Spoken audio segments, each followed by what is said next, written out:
Siapa sangka, ratusan imigran berlatar belakang Yahudi ternyata pernah tinggal di Surabaya sejak ratusan tahun yang lalu. Sebagian dari mereka ada yang berstatus sebagai pegawai pemerintahan, tentara, hingga saudagar dari berbagai negara di Eropa. Pada tahun 1948, komunitas Yahudi di Surabaya pernah membeli sebuah rumah di Jalan Kayun dan menjadikan rumah tersebut sebagai tempat ibadah serta perkumpulan umat Yahudi yang disebut dengan sinagoga. Bahkan sinagoga tersebut merupakan satu-satunya yang ada di Indonesia kala itu. Sayangnya pada tahun 2013, bangunan tersebut dihancurkan hingga kemudian lenyap dan disulap menjadi sebuah hotel. Selain itu, umat Yahudi juga memiliki makam khusus yang ada di area pemakaman Kembang Kuning, Surabaya. Jumlah makamnya pun tidak sebanyak makam umat Nasrani yang ada di sekitar area ini. Bangunan pemandian jenazah bagi umat Yahudi di sekitar pemakaman tersebut juga masih berdiri kokoh hingga saat ini. Tempat pemandian jenazah yang berukuran 4 kali 3 meter ini dilengkapi dengan simbol bintang Daud yang menempel di atas dinding pintu masuk. Dan mereka yang dimakamkan di sini ternyata juga banyak yang lahir sebelum Indonesia merdeka. Salah satunya yaitu yang lahir pada tahun 1876.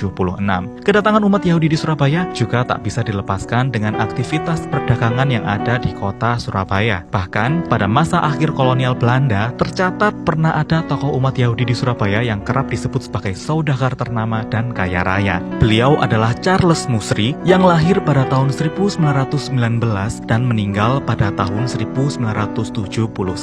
Makamnya pun juga berada di area pemakaman Yahudi yang ada di kompleks pemakaman Kembang Kuning. Selanjutnya kita akan menyapa Cornelius Kosman Sitrun yang merupakan arsitek Belanda beragama Yahudi yang juga dimakamkan di area pemakaman Kembang Kuning. Karya utamanya yaitu Balai Kota Surabaya yang ia rancang sejak tahun 1915 hingga 1917. Selain itu, Kosman Sitrun juga pernah merancang gedung Society Concordia, Jembatan Kebon Dalem, Darmo Sigehais atau Rumah Sakit Darmo, Jembatan Gubeng, Jembatan Wonokromo hingga Rumah Dinas Wali Kota Surabaya. By the way, sebelum peristiwa Operasi Reinhardt yang terjadi pada tahun 1942, masyarakat Yahudi banyak menguasai disiplin ilmu hingga teknik infrastruktur, sehingga tidak heran jika masih banyak kita temui bangunan lama dengan lambang bintang Daud. Karena saat itu, mereka juga diberikan keleluasaan dalam mengekspresikan identitasnya.